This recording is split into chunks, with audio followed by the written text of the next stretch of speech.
Clip number 565۔ اس clip میں آپ قرآن پاک کی سورہ یوسف کی آیت نمبر 36 کی تلاوت، ترجمہ اور تفسیر قرآن صراط الجنان سماعت فرمائیں گے۔ بسم اللہ الرحمن الرحیم۔ اللہ کے نام سے شروع جو نہایت مہربان رحمت والا ہے۔ وَدَخَلَ مَعَهُ السِّجْنَ فَتَيَانِ قَالَ أَحَدُهُمَا إِنِّي أَرَانِي أَعْصِرُ خَمْرًا وَقَالَ الْآخَرُ إِنِّي أَرَانِي أَحْمِلُ فَوْقَ رَأْسِي خُبْزًا تَأْكُلُ الطَّيْرُ مِنْهُ نَبِّئْنَا بِتَأْوِيلِهِ إِنَّا نَرَاكَ مِنَ الْمُحْسِنِينَ۔ ترجمہ۔ اور یوسف کے ساتھ قید خانے میں 2 جوان بھی داخل ہوئے۔ ان میں سے ایک نے کہا میں نے خواب میں دیکھا ہے کہ میں شراب کشید کر رہا ہوں، اور دوسرے نے کہا میں نے خواب دیکھا کہ میں اپنے سر پر کچھ روٹیاں اٹھائے ہوئے ہوں جن میں سے پرندے کھا رہے ہیں۔ اے یوسف آپ ہمیں اس کی تعبیر بتائیے، بے شک ہم آپ کو نیک آدمی دیکھتے ہیں۔ وَدَخَلَ مَعَهُ السِّجْنَ فَتَيَانِ اور یوسف کے ساتھ قید خانے میں 2 جوان بھی داخل ہوئے۔ تفسیر صراط الجنان میں ہے ان 2 جوانوں میں سے ایک تو مصر کے شاہ اعظم ولید بن نزدان عملیکی کے باورچی خانے کا انچارج تھا، اور دوسرا اس کا ساقی۔ ان دونوں پر یہ الزام تھا کہ انہوں نے بادشاہ کو زہر دینا چاہا، اور اس جرم میں دونوں قید کر دیے گئے۔ حضرت یوسف علیہ السلام جب قید خانے میں داخل ہوئے تو آپ نے اپنے علم کا اظہار شروع کر دیا اور فرمایا کہ میں خوابوں کی تعبیر کا علم رکھتا ہوں۔ ان 2 جوانوں میں سے جو بادشاہ کا ساقی تھا اس نے کہا کہ میں نے خواب میں دیکھا ہے کہ میں ایک باغ میں ہوں اور وہاں ایک انگور کی بیل میں 3 خوشے لگے ہوئے ہیں۔ بادشاہ کا کاسا میرے ہاتھ میں ہے اور میں نے ان انگوروں کا رس نچوڑ کر بادشاہ کو پلایا تو اس نے پی لیا۔ دوسرا یعنی کچن کا انچارج بولا میں نے خواب دیکھا کہ میں بادشاہ کے کچن میں اپنے سر پر کچھ روٹیاں اٹھائے ہوئے ہوں جن میں سے پرندے کھا رہے ہیں۔ اے یوسف علیہ السلام آپ ہمیں اس کی تعبیر بتائیں، بے شک ہم آپ کو نیک لوگوں میں سے دیکھ رہے ہیں کہ آپ دن میں روزہ دار رہتے ہیں، ساری رات نماز میں گزارتے ہیں، جب کوئی جیل میں بیمار ہوتا ہے تو اس کی عیادت کرتے ہیں اور اس کی خبر گیری رکھتے ہیں، جب کسی پر تنگی ہوتی ہے تو اس کے لیے کشائش کی راہ نکالتے ہیں۔ حضرت یوسف علیہ السلام نے انہیں تعبیر بتانے سے پہلے اپنے معجزے کا اظہار اور توحید کی دعوت شروع کر دی، اور یہ ظاہر فرما دیا کہ علم میں آپ کا درجہ اس سے زیادہ ہے جتنا وہ لوگ آپ کے بارے میں سمجھتے ہیں، کیونکہ علم تعبیر ظن پر مبنی ہے۔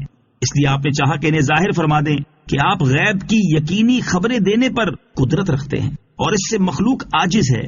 جسے اللہ تعالیٰ نے غیبی علوم عطا فرمائے ہوں اس کے نزدیک خواب کی تعبیر کیا بڑی بات ہے۔ اس وقت معجزے کا اظہار آپ نے اس لیے فرمایا کہ آپ جانتے تھے کہ ان دونوں میں ایک عنقریب سولی دیا جائے گا، اس لیے آپ نے چاہا کہ اس کو کفر سے نکال کر اسلام میں داخل کریں اور جہنم سے بچا دیں۔ اس سے معلوم ہوا کہ اگر عالم اپنی علمی منزلت کا اس لیے اظہار کرے کہ لوگ اس سے نفع اٹھائیں تو یہ جائز ہے۔ سبحان اللہ، حضرت یوسف علیہ السلام کا جیل کی تنگ و تکلیف دہ زندگی میں بھی کس قدر پیارا اور دل نواز کردار ہے۔ کاش کہ ہم عافیت کی زندگی میں ہی ایسے کردار کو اپنانے کی کوشش کر لیں۔ قید کی حالت میں بھی تبلیغ۔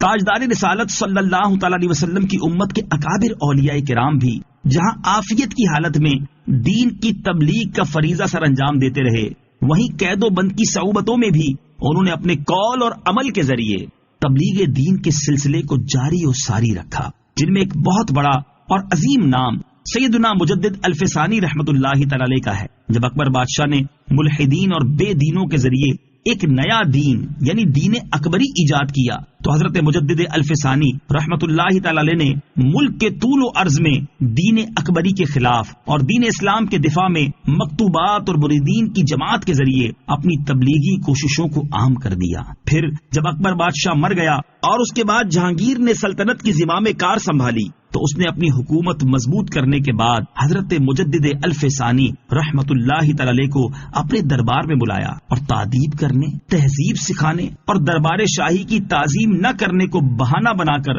انہیں قلعہ گوالیار میں قید کر دیا، لیکن آپ رحمت اللہ تعالی علیہ نے وہاں قیدیوں میں بھی اپنی تبلیغی سرگرمیوں کو جاری رکھا، جس کے نتیجے میں ہزاروں کافر و مشرک قیدی مشرف با اسلام ہو گئے۔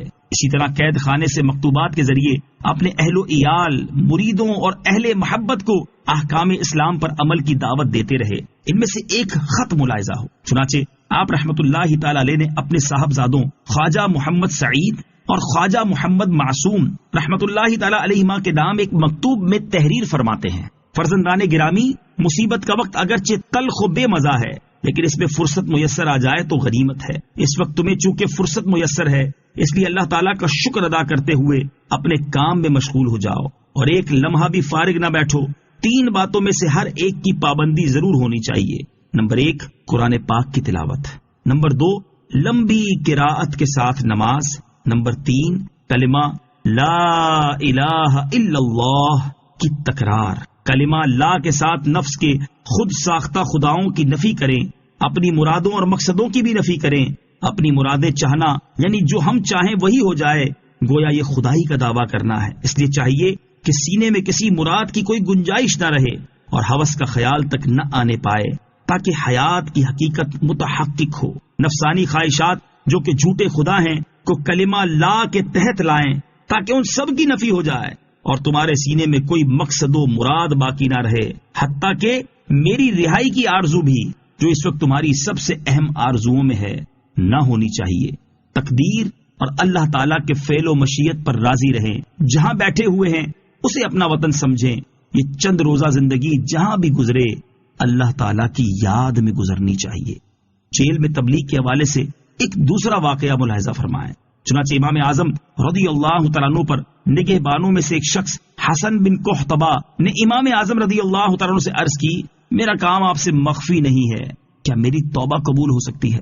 آپ نے فرمایا: اگر تم اللہ تعالیٰ کی بارگاہ میں اپنے کیے پر نادم ہو، اور جب تجھے کسی مسلمان کو قتل کرنے اور خود قتل ہونے میں اختیار دیا جائے تو تم اسے قتل کرنے پر اپنے قتل ہونے کو ترجیح دو، اور اللہ تعالیٰ سے پختہ ارادہ کرو کہ آئندہ تم کسی مسلمان کو قتل نہیں کرو گے، اور تم نے اس عہد کو پورا کر لیا، تو سمجھ لینا کہ تیری توبہ قبول ہو گئی ہے۔